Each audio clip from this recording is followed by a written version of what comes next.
এখনকার তরুণরা সোশ্যাল মিডিয়ায় অতিমাত্রায় সময় ব্যয় করছে, যা তাদের পড়াশোনা ও নৈতিকতার উপর নেতিবাচক প্রভাব ফেলছে। একজন অভিভাবক হিসাবে আমি কিভাবে তাদের সঠিক পথে পরিচালিত করতে পারি?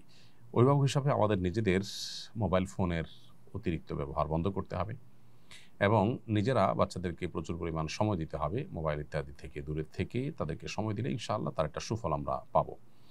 দ্বিতীয়ত, অভিভাবক হিসাবে আমরা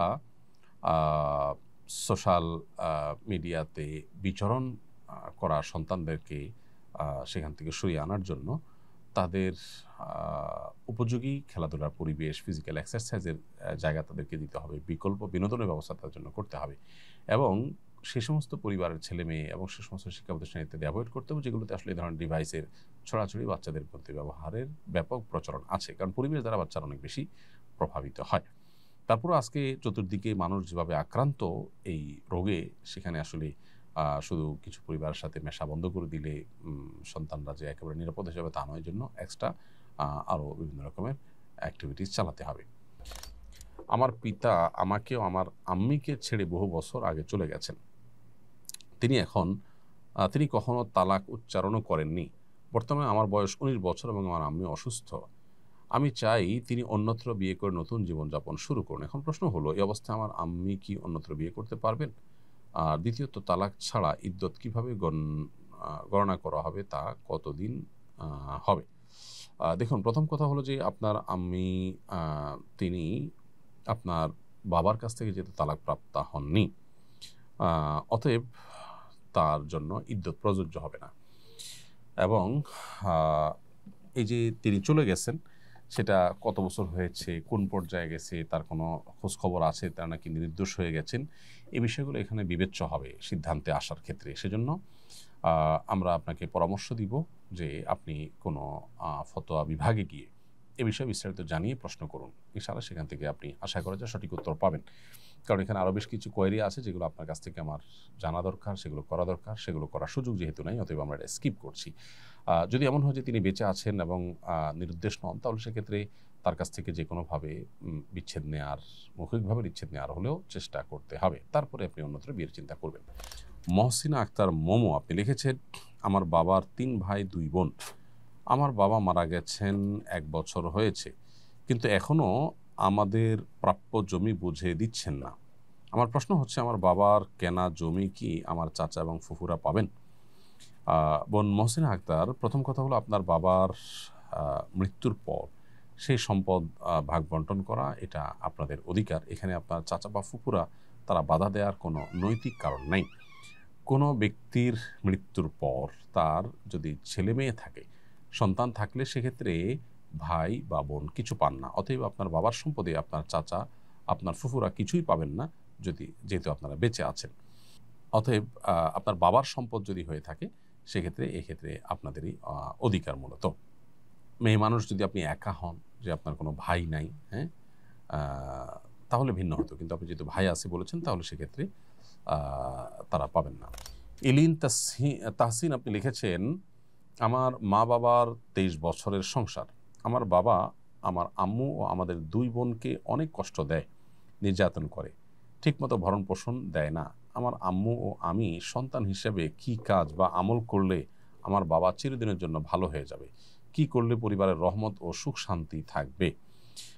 ভাই তাহসিন, আপনার বাবা আপনার মায়ের প্রতি জুলুম করছে, এটা দুর্ভাগ্যজনক।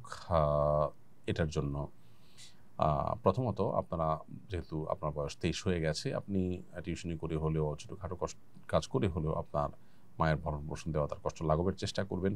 সেই সাথে আপনার বাবাকে ভালো করার জন্য নিজেরা যদি সেরকম পরিস্থিতি পরিবেশ হয়, তাহলে তাকে বোঝাবার চেষ্টা করবেন, আর না হলে অন্য কাউকে দিয়ে তাকে বোঝাবার জন্য আপ্রাণ চেষ্টা করবেন। মসজিদের ইমাম সাহেব, আশেপাশে যে সমস্ত মানুষগুলো আছে, অথবা যাদের প্রভাব আপনার বাবার উপরে আছে, সে সমস্ত লোকগুলোকে দিয়ে বোঝানোর চেষ্টা করবেন। ওলামা ইকরামের বক্তব্য শোনানোর চেষ্টা করবেন, বিভিন্ন কৌশলে তাকে কাউন্সেলিংয়ের চেষ্টা করবেন এবং সবশেষে আল্লাহর কাছে দোয়াও অব্যাহত রাখবেন।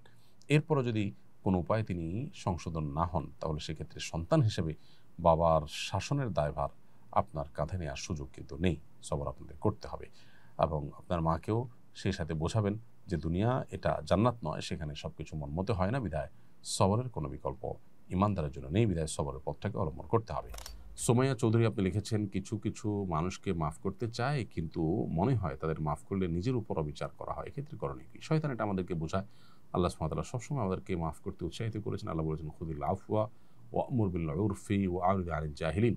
তোমরা ক্ষমার দিকটাকে গ্রহণ করবে সবসময় এবং ভালো কাজের নির্দেশ মানুষকে দিবে এবং যারা মূর্খতাশীল আচরণ করেছে তাদেরকে এড়িয়ে চলবে। আল্লাহ সুবহানাহু ওয়া তাআলা অন্য আয়াতে বলেছেন, ইন্নাল্লাহা ইউহিব্বুত তাওয়াবিন ওয়া ইউহিব্বুল মুতাতাহহিরিন। আল্লাহ বলেছেন, আল্লাহ তাআলা ক্ষমাশীলদেরকে পছন্দ করেন, সেরকম আয়াত রয়েছে। অতএব আল্লাহ তাআলা তার নেককার বান্দাদের প্রশংসা করতে গিয়ে বলেছেন, ওয়াল আফিনা আনিন নাস, যারা মানুষকে ক্ষমা করে তাদেরকে আল্লাহ তাআলা নেককারদের কাতারে শামিল করেছেন। এজন্য মাফ করার চেষ্টা করতে হবে। শয়তান আমাদেরকে নানাভাবে প্রলুব্ধ করে আমরা যেন ক্ষমা না করি, নিজের ভিতরে যে অবিচার হবে মনে হয় না, সবর করবেন এবং ক্ষমা করবেন, সেদিকটাই ভালো। আল্লাহ সুবহানাহু ওয়া তাআলা সবসময় সেদিকে আমাদেরকে প্রায়োরিটি দিতে বলেছেন।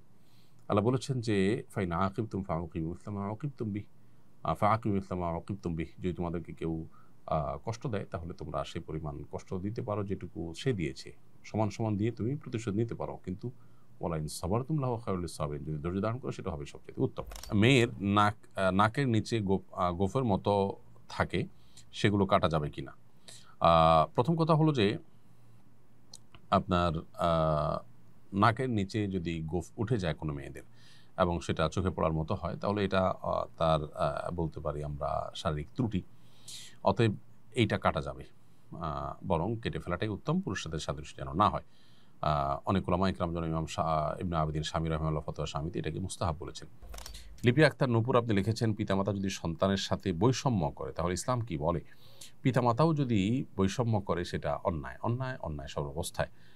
অতএব মা বাবাও সন্তানদের প্রতি যেন জুলুম না হয় সেদিকটা তাদের খেয়াল করতে হবে। মা বাবা হয়েছেন দেখে তারা যা খুশি তা করবেন, সেই লাইসেন্স তারা কিন্তু পান নাই। আল্লাহ তাআলা ইহসান তার নিজের জন্য আবশ্যক করে রেখেছেন। আল্লাহ তাআলা নিজের জন্য জুলুম না করাকে আবশ্যক করে নিয়েছেন। আল্লাহ সুবহানাহু ওয়া তাআলা বলেছেন, ইন্নী হারামতু যুলমা আলা নাফসি ফালা তাযালামু।